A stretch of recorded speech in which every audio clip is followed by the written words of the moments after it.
système de santé français est l'un des plus performants au monde, mais il est devenu fragile et doit être adapté et modernisé pour répondre à de nouveaux défis. Parmi eux figure un besoin de plus de soins, conséquence du vieillissement de la population et de l'augmentation des maladies chroniques.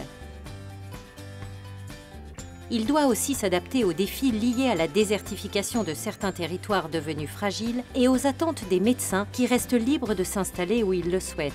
Le gouvernement a donc défini le plan Ma Santé 2022 pour transformer le système de santé à travers 5 chantiers.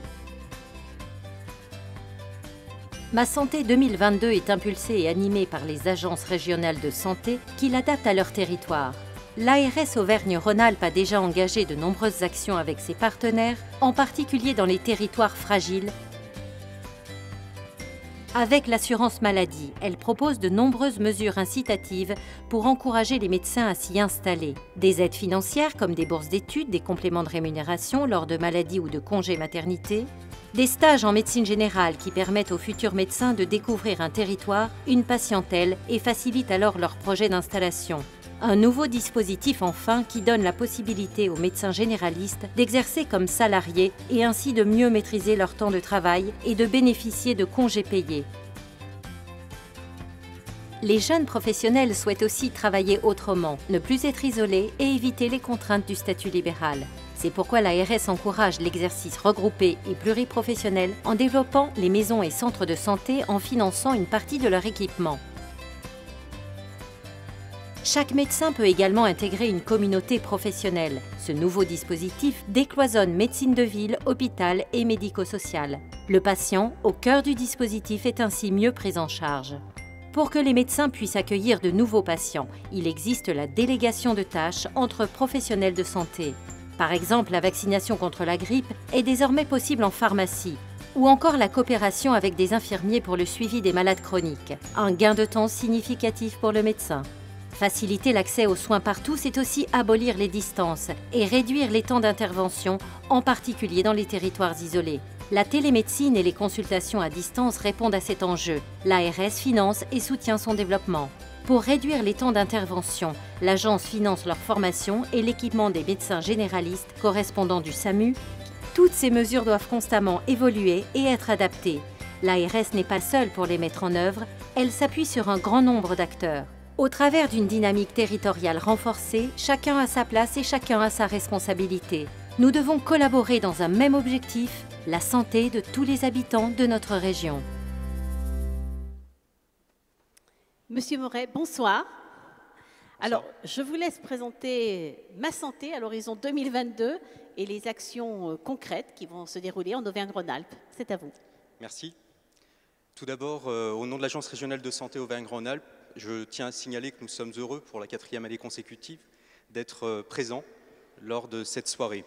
C'est aussi l'occasion, on le verra après, de souligner et de mesurer la dynamique régionale en matière de santé. Nous sommes une région riche, une région puissante et surtout une région innovante, et je pense que les différents trophées qui vont être remis par la suite vont pouvoir le souligner. Nous nous inscrivons dans cette dynamique, alors évidemment de manière plus terre à terre, je vais y venir. Au-delà des projets que l'on soutient par ailleurs, certains projets qui vont être présentés dans le cadre des trophées remis sont soutenus pour partie par l'Agence régionale de santé. On vise surtout à pouvoir agir sur le terrain de manière concrète.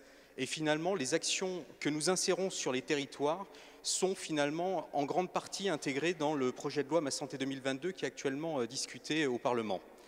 L'enjeu majeur de ce projet de loi, c'est et reste l'accès aux soins pour tous et partout.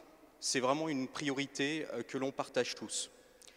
Comme ailleurs en France, en Auvergne-Rhône-Alpes, il faut qu'on accompagne ce qu'on appelle la transition épidémiologique, à savoir le vieillissement de la population et l'augmentation du nombre de maladies chroniques.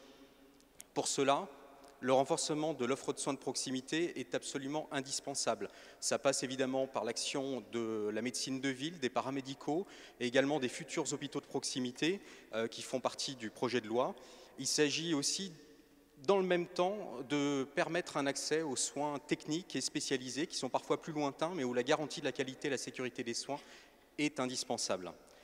Je cite un projet qui lie proximité et justement recours un peu plus lointain, un projet qui va voir le jour dans les prochains mois. Ce sont des soins bucco-dentaires dits mobiles en EHPAD Concrètement, c'est un projet porté par l'Union régionale des professionnels de santé chirurgiens-dentistes qui vise à la fois à former les professionnels de santé qui sont dans les EHPAD au dépistage des problèmes bucco-dentaires, à intervenir à distance avec l'idée d'une téléconsultation 2 fois par an et surtout, en cas de besoin de traitement de soins ou prothétique, un bus se déplace dans les EHPAD et on va démarrer dans le Puy-de-Dôme. C'est un exemple concret de manière à pouvoir rendre compte de cette envie de mobilité en direction de patients qui finalement ne peuvent pas se déplacer. Parmi les autres missions de l'ARS, il y a tenir compte des réalités territoriales. Lyon, ça n'est pas le Cantal et le Cantal, ça n'est pas l'Ardèche. On a une approche discriminante. Concrètement, il faut s'engager plus là où il y a moins actuellement. Il faut aussi être innovant et efficace, toujours en termes d'adaptation dans les territoires. Je cite un exemple, les cabinets de montagne dans l'arc alpin, où nous finançons le matériel de radiologie conventionnelle de manière à ce que les médecins généralistes qui exercent notamment pendant la période hivernale dans ces zones de montagne puissent prendre en charge la petite traumatologie. Finalement, notre ambition, c'est d'essayer de répartir le mieux possible la ressource médicale sur la région et pour cela, il faut être inventif et travailler surtout avec les acteurs de terrain. C'est indispensable et je conclurai là-dessus. De notre côté, on essaye d'être force de conviction. Je dis force de conviction puisque la liberté d'installation reste un dogme finalement dans notre pays et c'est une bonne chose. Le corollaire, c'est la liberté du choix de son praticien. Et c'est la raison pour laquelle quelques chiffres ont été donnés, je n'y reviens pas, les maisons de santé, mais également les médecins correspondants du SAMU, de manière à pouvoir aussi intervenir au plus proche la nuit et le week-end en urgence. Et finalement, ce sont matériellement parlant, financièrement parlant, 51 millions d'euros que nous avons investis pour ce qu'on appelle le premier recours l'année dernière. On a une ambition plus forte cette année, autour de 60 millions d'euros, de manière toujours à viser cette proximité et cette adaptation dans les territoires. C'est finalement aussi l'ambition du projet de loi de Ma Santé 2022 qui crée de nouveaux outils dont les professionnels de santé devront s'emparer. Parce que la conclusion, c'est que finalement, l'Agence régionale de santé seule ne peut pas grand-chose. On ne réussira qu'ensemble, aujourd'hui et demain, évidemment. Et l'objectif, c'est bien d'être avec vous le plus proche du terrain et nombre de projets qui seront présentés au cours de la soirée illustrent bien cette dynamique territoriale avec la création d'outils dont on peut s'approprier derrière. En conclusion, je vous dirais que vous pouvez compter en tant que citoyen sur l'engagement de l'Agence régionale de santé et je remercie les professionnels de santé qui sont présents aujourd'hui dans la salle de leur implication au quotidien. Merci. Merci beaucoup, Monsieur Moret.